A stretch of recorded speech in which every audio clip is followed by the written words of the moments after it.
In the 1950s, I sat in this very same seat here in the Warner Theater in Washington, D.C. I was part of a field trip to see the movie Ben-Hur. I remember how difficult it was to get a ticket. In fact, the film went on to play to packed houses here at the Warner for over 2 years. Before it was a film house, though, it was actually a vaudeville theater, and it was called the Earl. It was designed by the well-known architects C. Howard Crane and Kenneth Franzine. The neoclassical beauty fell into disarray in the late 1980s and has now been refurbished by the Kempfer Company to the original state that it was in on opening night, December 27, 1924. Well, the restoration itself was part of the requirements to be in a position to build the project. We looked at the building as a standalone project and realized we could not afford to redo the theater, both inside and out, with the small amount of office space that was on the upper floors. So we got the idea of expanding the site, acquiring the balance of the block up to an alley that was halfway between Pennsylvania and 13th at one end and 12th at the other. I think that in that process, we then decided to go all the way to the corner of 12th Street. And as the project got bigger, the burden of renovating and restoring the theater became a smaller and more manageable part of the total budget. It wasn't just a matter of restoring the theater. You decided that you wanted to remain true to the original neoclassical decor. I mean, look at all the gold leaf alone. Well, it's not actually gold leaf, thank God. Yes, but initially it was, wasn't it? No, we restored it in exactly the same manner in which it had originally been put in place. It is an aluminum leaf with a gold paint over it. I don't think we knew that at the time. It certainly helped the budget. But even though gold is much more expensive than aluminum leaf and paint, in fact, labor is by far the biggest component of that process anyway. The restoration must have been exceedingly challenging given all the cracked plaster and the deteriorated poraging, which in many cases needed to be recreated.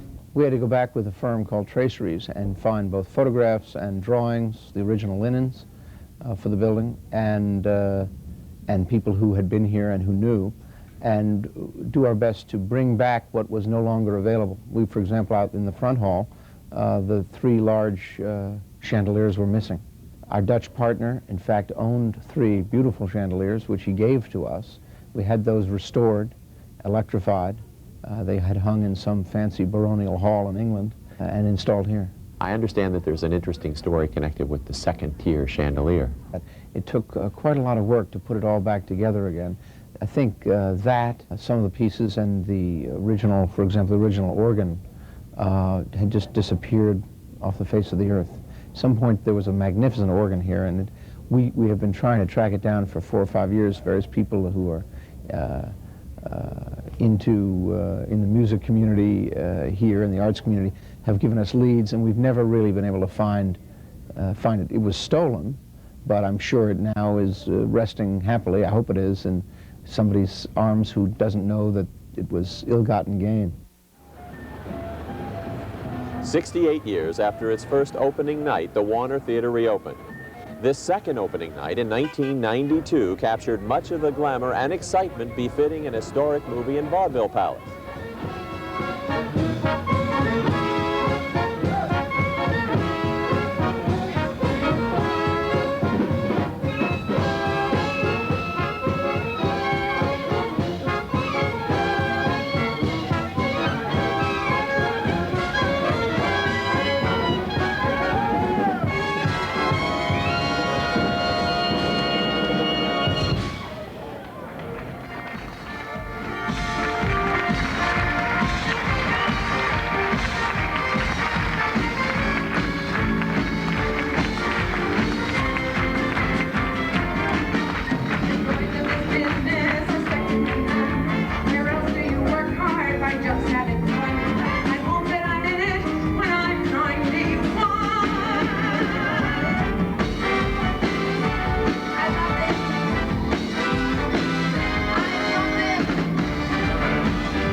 Patrons enjoyed gala performances by headliners Shirley MacLaine and Frank Sinatra. The autumn winds and the winter winds, they have come and they have gone.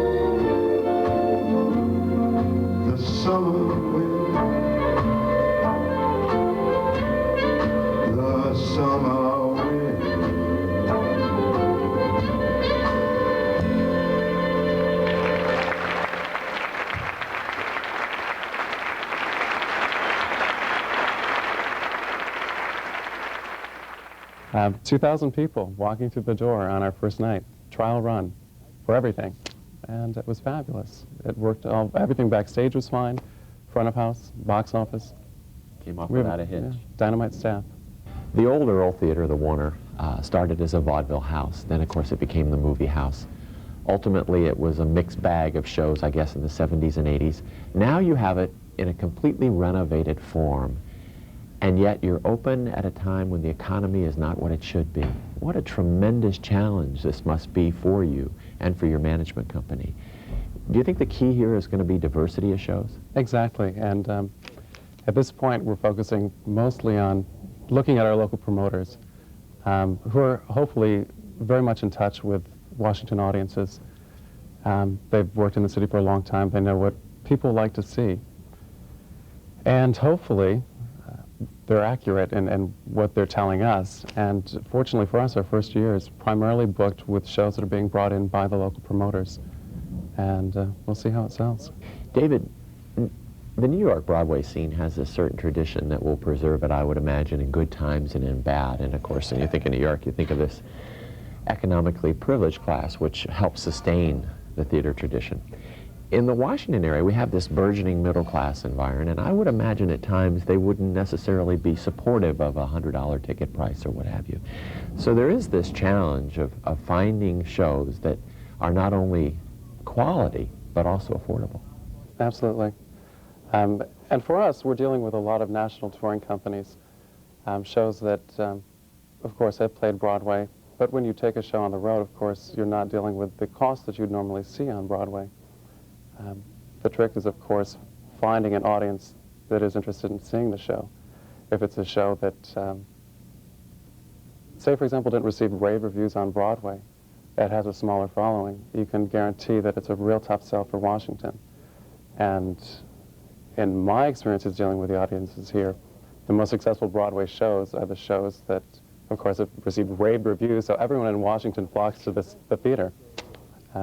Hopefully that won't be the case.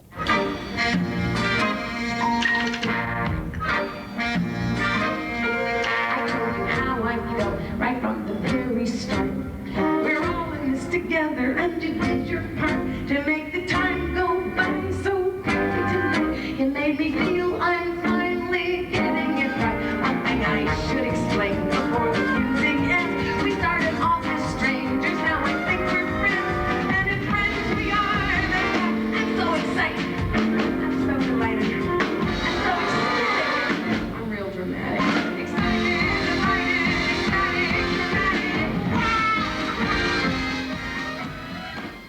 Gilded trim, marble walls, and plush carpet are only the surface of this landmark. The real history is told by the people, who over the years frequented the Warner Theater. In the 1940s, vaudeville shows such as these were a favorite of many military personnel serving in Washington during World War II. It was at this time that a certain soldier met a certain chorus girl. I was a Marine stationed at the Marine Barracks here at 8th and I, and I'd been in Paris Island for so long that when I came here, I wanted to see a girly show. And that's what the fellas told me, that, well, there's no girly shows as such, but they have a good stage show at the Earl Theater. So I come down to the Earl Theater and I sat in the front row, and when those 16 girls came out, I looked them over and I picked out one that kind of I liked, and I waved and smiled, and she smiled back at me, and I thought I had it made. And so a couple nights later, one of the fellows brought a girl down to the barracks, and I asked about, does she have a friend? Yeah, she's got a friend. He brought the friend down to the barracks to the movies, and lo and behold, it was the girl I'm winking at on the stage, only I came to discover she didn't see me. She couldn't see without her glasses. I thought I was the one she picked out. Just smile at the fans, the audience. Edna, you were part of a group performing here, weren't you? Yes, those were very interesting days. That was the latter part of 42. No, that was in 41. 41. We were working here. We were getting ready to do a show when we had news of Pearl Harbor being bombed. And that evening, Eleanor Roosevelt came to the theater and was on stage to talk about the fact that the nation was going to be at war. So I was here during that, and we did a lot of bond rallies and USO things in between shows. We did 4 shows a day and 6 on Saturday, and you worked 7 weeks before you had a week off. Edna, does the theater still look the same way you remember it in the 1940s? Very much so. When I walked into the lobby, it's amazing, the nostalgia, you know, the kinds of feelings that it brought back. It was so much. And it really surprised me because it's been so long to have so many memories come flooding back. There were so many people here that I knew and were part of my life, everyday life. And then there were the people that you met, the acts that came here. This was a really great movie house at that time, and they had big acts here. We had the President's birthday ball here, and all of the actors and actresses who would come for that would be here. And Kay Kaiser and some of the other bands, big bands, were here. It was really a very, very special time. Dick, when you came back into the theater today, did you go back up to that front row and sit in the original seat that you sat in? Yes, I sat in my original seat. It's down front. Yeah, it felt good. Just like I was looking up there for that young chick, and she isn't there anymore, but she's sure here with me today. Beautiful as ever. A friend of mine, Marine Courier, has just written a book and asked me to share it with him. And in that book, I mentioned the Earl Theater. I mentioned all this story. It's all built up. It's kind of romanticized, but it's all truth and factual. This is 50 years ago. This is quite a deal for us, at least memory anyway. We were just a couple of kids, and here we are a couple of old folks